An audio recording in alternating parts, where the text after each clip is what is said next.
अभी तक हमने फ्रैक्शंस को नहीं देखा है। फ्रैक्शंस मतलब जैसे 2/5, ये फ्रैक्शन वाले नंबर हैं, तो ये नंबर हमने नहीं देखे। अब ये नंबर हम डिजाइन कर लेते हैं। इसके लिए हमने एक सेट बनाया है रैशनल नंबर का। क्यू असल में निकला है कोशंट से। कोशंट एक और तरीका है रेशो या रेशो को डिफाइन करने का। तो नाम क्या है इसका? कोशंट नहीं है, इस सेट का नाम है रैशनल, रेशो से निकला है। अच्छा, ये सेट बिल्डर फॉर्म लिखी हुई है, ये एक और तरीकेकार है सेट को मेंशन करने का, ये भी आप सीख लें। यहाँ पे ये तरीकेकार तो आपने देख लिया कलेक्शन ऑफ ऑब्जेक्ट्स लिखने का। अगर हम कलेक्शन ऑफ ऑब्जेक्ट्स प्रॉपरली नहीं लिख सकते तो फिर हम दूसरी टेक्निक अपनाते हैं उस सेट को डिफाइन करने के लिए, उस कलेक्शन ऑफ ऑब्जेक्ट को डिफाइन करने के लिए। यहाँ पे एक कुछ नए डेलीमीटर्स इस्तेमाल हुए हैं, जैसे ये एक डेलीमीटर इस्तेमाल हुआ है, इसका मतलब होता है सच डेट। ये जो वर्टिकल लाइन नजर आ रही है इसका मतलब है सच डेट, इस तरह के। अभी ये मैं आपको रीड करना बता देता हूँ कि इसको रीड किस तरह से करेंगे। यहाँ पे सेमी कॉलन डला हुआ है, इसका मतलब पिछली बात मुख्तलिफ है और अगली बात मुख्तलिफ है सेमी कॉलन के दरमियान, ठीक है। ये भी डेलीमीटर्स यहाँ पे इस्तेमाल हुए हैं। अब इसको हम पढ़ेंगे किस तरह। पहले हमने वेरिएबल डिफाइन किया एक्स। एक्स वो एलिमेंट है सेट का। अब ये एक भी हो सकता है, एक से ज्यादा भी हो सकते हैं, फाइनाइट और इनफाइनाइट भी हो सकते हैं। अब ये कैसे पता लगेगा? ये सच डेट के बाद जो बात लिखी हुई है उससे हम अंदाजा लगाएंगे। यहां तक क्लियर है? Yes sir. तो x वो एलिमेंट है, वो एक एलिमेंट है या एक से ज्यादा एलिमेंट है, किस तरह से है वो एलिमेंट, आप वो x किस तरह निकालेंगे? x बराबर होगा p डिवाइडेड बाय q, यानी कि दो अल्फाबेट्स मैंने लिख दिए हैं यहाँ पर, दो वेरिएबल्स लिखे हैं। अब ये दो वेरिएबल्स हैं क्या, वो हमें यहाँ से पता लगेगा। ये मैंने यहाँ सेमी कॉलन लगा दिया, p कॉमा q। ये जो p और q एलिमेंट्स हैं, ये जो स्मॉल e इस तरह से लिखा हुआ है, इसको हम कहते हैं बिलोंग्स टू, ताल्लुक रखना। यानी p और q कहाँ से आएंगे? ये सेट किस सिंबल का है यहाँ आप देख सकते हैं अच्छी तरह से। कौन से सेट से आएंगे p और q? इंटीजर्स। यानी यस सर। ये जो p लिखा हुआ है और ये जो q लिखा हुआ है, ये कोई भी दो एलिमेंट्स हो सकते हैं जो आपका दिल करे। इंटीजर से कोई भी दो एलिमेंट उठाएं, किसी को भी आप p कह दें, किसी को भी आप q कह दें, और उन दोनों को उठा के आप डिवाइड कर दें तो वो क्या बन जाएगा? x। अब वो x आ गया तो वो x किस सेट का हिस्सा होगा? रैशनल का। क्लियर है? रैशनल का हिस्सा होगा। एक एग्जांपल ले लेते हैं, देखें x बराबर है p डिवाइडेड बाई q है ना। अब p कोई भी आप एलिमेंट उठा लें, आप बता दें, आपकी मर्जी है। 2 3। 2 और q है 3, तो ये 2 डिवाइडेड बाई 3 x आ गया है, तो ये रैशनल नंबर है। अच्छा, हमने ये भी अब इस तरह आप कोई भी रख सकते हैं, माइनस में भी रख सकते हैं, -2 डिवाइडेड बाई 3 भी रख सकते हैं, या आप ये भी कर सकते हैं x बराबर है, आप उठा लें p4 और q ले लें 2, तो 2 1 2 2 2 4 2 आ जाएगा, तो x2 आ गया। तो आप ये भी ध्यान में रखें कि इससे आप पिछला सेट भी बना सकते हैं, इंटीजर्स भी बना सकते हैं। जी सर। रेशनल सेट के अंदर पिछला सेट भी मौजूद है, और ये नंबर पिछले इंटीजर में मौजूद नहीं था जो कि रेशो में नंबर लिखा हुआ है, तो इसके अपने नंबर्स भी मौजूद है। इसका मतलब तमाम रेशो आ जाएंगे भाई, बस कोई भी दो नंबर उठाएं अपनी मर्जी से, उठा के उन दो नंबर्स को डिवाइड करें और आपके पास नंबर आ जाएगा रेशनल नंबर का। तो क्या मेरे लिए मुमकिन था कि मैं इस फॉर्म के अलावा मैं नंबर्स की फॉर्म में इस सेट को लिख देता रैशनल नंबर को? क्या मेरे लिए मुमकिन है? No sir. नहीं मुमकिन है। तो इसीलिए हमने सेट बिल्डर फॉर्म को अपनाया है। अच्छा, यहाँ एक और बात लिखी हुई है कि क्यू जीरो नहीं होना चाहिए, यानी जो नीचे वाला एलिमेंट आप लेंगे इंटीजर से वो जीरो नहीं होना चाहिए। उसकी रीजनिंग ये है कि मिसाल के तौर पर मैंने P4 ले लिया और Q0 ले लिया, इसको हम सॉल्व नहीं कर सकते। आपको इसको चेक करना है तो आप चेक कर सकते हैं, 0 बाहर आ जाएगा, 4 आ जाएगा, तो कभी सॉल्व ही नहीं होगा ये, ठीक है। अच्छा, ये आमतौर पर इन्फिनिटी बनता है। बहरहाल आप ये याद रख लें कि जब भी डिवाइड में 0 आता है तो वो एक इनफाइनाइट नंबर बनता है, वो रैशनल का हिस्सा नहीं होता। तो इसलिए क्यू 0 नहीं होना चाहिए, बल्कि इन्फिनिटी किसी सेट का भी हिस्सा नहीं होता। ये हमने लास्ट वीडियो में देखा था कि इन्फिनिटी वेल डिफाइंड नहीं है, तो ना वो रैशनल का हिस्सा है, ना वो अगला सेट जो आप पढ़ेंगे इररेशनल उसका भी हिस्सा नहीं है, किसी सेट का हिस्सा नहीं है इन्फिनिटी। अच्छा, यहाँ एक सवाल मैं आपसे करूंगा, उसका आप मुझे जवाब दें, क्योंकि ये चीज आपको मैथमेटिक्स में अब हर जगह फेस करनी है।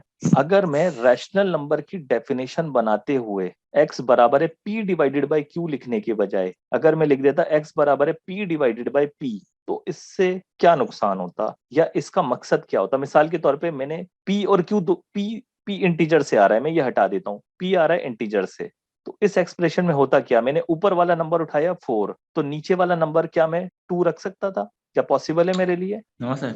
नहीं। उसकी वजह ये है कि मैंने सेम सिंबल इस्तेमाल किए। मैंने ये बताया है कि जो p ऊपर सेम लोगे, क्या कह रहे हैं? सेम सेम सिंबल नहीं होते इस्तेमाल। नहीं, हो सकते हैं, हो सकते हैं। बताने का मकसद ये है कि क्यू ने हमें वो आजादी दे दी कि आप सेम भी ले सकते हो, भाई आपकी मर्जी है ना। जी सर। इसीलिए मैंने ये सवाल पूछा है, इसीलिए मैंने ये सवाल पूछा है कि अगर आप सेम सिंबल इस्तेमाल करेंगे ना तो होगा क्या कि फिर आपको आजादी नहीं मिल पाएगी, फिर आपको फ्लेक्सिबिलिटी नहीं मिल पाएगी कि आप नीचे कोई दूसरा नंबर सेलेक्ट करें। अभी आप पी और क्यू की फॉर्म में क्या कर सकते हैं, पी भी 4 ले लें, क्यू भी 4 ले लें, कोई फर्क नहीं पड़ता। लेकिन अभी आपको आजादी तो है ना, पी 4 लिया तो क्यू 2 भी ले सकते हैं, 3 भी ले सकते हैं, क्योंकि सिंबल डिफरेंट है ना। जी जब सर। आपने यहां पर पी को 4 माना है और नीचे भी पी लिखा है तो नीचे 4 लेना ही पड़ेगा, मजबूरी है इस केस में। जी सर। समझ रहे हैं? तो ये जी जी। आपको आगे आने वाला है, बहुत सारी मैथमेटिक्स की प्रॉपर्टीज में आपने देखते ही समझ जाना है कि जब भी मैं सेम सिंबल लूंगा, जहां भी सेम सिंबल लिखा होगा तो इसका मतलब वहां पे आपको आजादी नहीं है, आपको एक ही नंबर लिखना पड़ेगा। जो आपने जी सी सर। एक जगह सेलेक्ट किया है वही सी दूसरी जगह भी सेलेक्ट करना पड़ेगा। तो ये इस तरह से हम मैथमेटिक्स को देखते हैं। अच्छा, अभी मैं आपको इस लेक्चर के एंड में नंबर लाइन पे ये नंबर सिखाऊंगा, क्योंकि हमारा नंबर लाइन से कनेक्शन रहेगा हमेशा। तो वो भी एक बहुत ही इंपॉर्टेंट पार्ट है नंबर लाइन पे सीखना। उसी से तो हमने आगे बहुत सारे काम करने हैं, पूरी एनालिटिकल ज्योमेट्री बनानी है, हमने पूरी अलजबरा सीखनी है, इवन अर्थमेटिक भी उससे हमने काफी चीजें सीखनी है। अच्छा, वो तमाम नंबर्स आ गए यहाँ पर जिसको हम रेशो में लिख सकते हैं, और ये एक बेहतरीन तरीके कार है रैशनल नंबर का सेट लिखने का। ठीक है, यस सर। ओके। अब ये आप देखें कि क्यू के ऊपर ये प्राइम लिखा हुआ है, क्यू प्राइम, जी सर। या इसका मतलब होता है इर्रेशनल। इर का मतलब होता है नहीं है, रैशनल नहीं है। तो ये हमने समझ लिया यहाँ तक कि रैशनल नंबर के सेट के अंदर भी पिछला सेट मौजूद है, पिछले तमाम सेट्स मौजूद हैं, तो ये जी एक बहुत बड़ा सेट है। अब इर्रेशनल नंबर क्या है, वही सेम एक्सप्रेशन लिखी हुई है, सिवाय इस फर्क के कि यहाँ पे रिलेशनल सिंबल इक्वल था और यहाँ पे रिलेशनल सिंबल नॉट इक्वल है। इसको हम नॉट इक्वल कहते हैं, बराबर नहीं होना। इक्वल के ऊपर हमने ये एक स्लैश डाल दिया, नहीं है। तो वो तमाम नंबर्स जो आप पी और क्यू इंटीजर से उठाएं और वो रेशो के बराबर ना हो, दो नंबर्स के अगर ना हो बराबर, तो वो आपका इर्रेशनल नंबर आएगा। मिसाल के तौर पर ये आपने याद रखना है कि हम हर एक नंबर को रेशो में नहीं लिख सकते। मिसाल के तौर पे मैं एक रैंडम नंबर बना देता हूँ, 2.513069125879, और ये इस तरह से ये चलता रहेगा। नंबर के आगे भी मैंने 3 डॉट लगा दिए। ठीक है, ये सेट नहीं है, ये सिर्फ एक सिंगल नंबर है, और ये अनरिपीटेड फैशन के अंदर जी चलते चले जा रहा है, कभी खत्म ही नहीं हो रहा। ये एक सिंगल नंबर ही खत्म नहीं हो रहा कभी। पॉइंट के बाद डेसिमल में लिखा हुआ ये एक नंबर खत्म ही नहीं हो रहा। तो क्या आप ऐसे किसी नंबर को किसी भी दो इंटीजर्स के रेशो में लिख सकते हैं? मुमकिन है आपके लिए कि ऊपर एक इंटीजर लिखें पी और नीचे नो दूसरा सर। इंटीजर लें क्यू? क्या मुमकिन है इस नंबर को रेशो में लिखना? No sir. नहीं। अगर नहीं है मुमकिन तो, लेकिन क्या इस तरह के नंबर एग्जिस्ट नहीं करते? क्या करते नंबरों की हैं। दुनिया में इस तरह के नंबर मौजूद नहीं है? क्या ये एक नंबर नहीं कहलाएगा, ये जो मैंने लिखा है?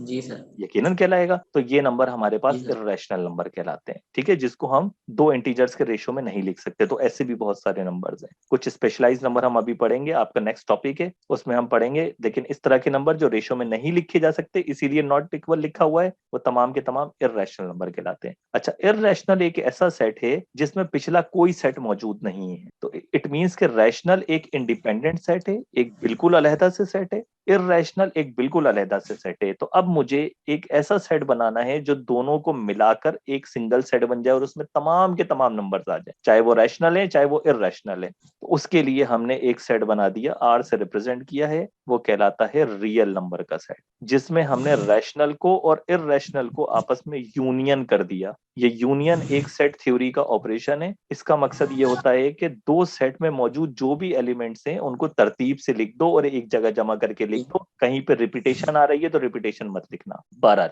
लेकिन रैशनल और इर्रेशनल दोनों कंप्लीटली डिसजॉइंट सेट हैं। डिसजॉइंट का मतलब क्या होता है, कोई एक एलिमेंट भी रैशनल का ऐसा नहीं है जो इर्रेशनल में पाया जाएगा। क्या मुमकिन है ऐसा? No sir. तो दोनों सेट डिसजॉइंट सेट हैं। ठीक है, तो इट मींस वैसी रिपीटेशन नहीं आएगी, बस आप उठा के दोनों सेट में एलिमेंट्स तरतीब से लिख दो तो क्या होगा, रियल नंबर का सेट बन जाएगा। तो हमारे पास सारे के सारे जी नंबर आ जाएंगे रियल नंबर में। जी।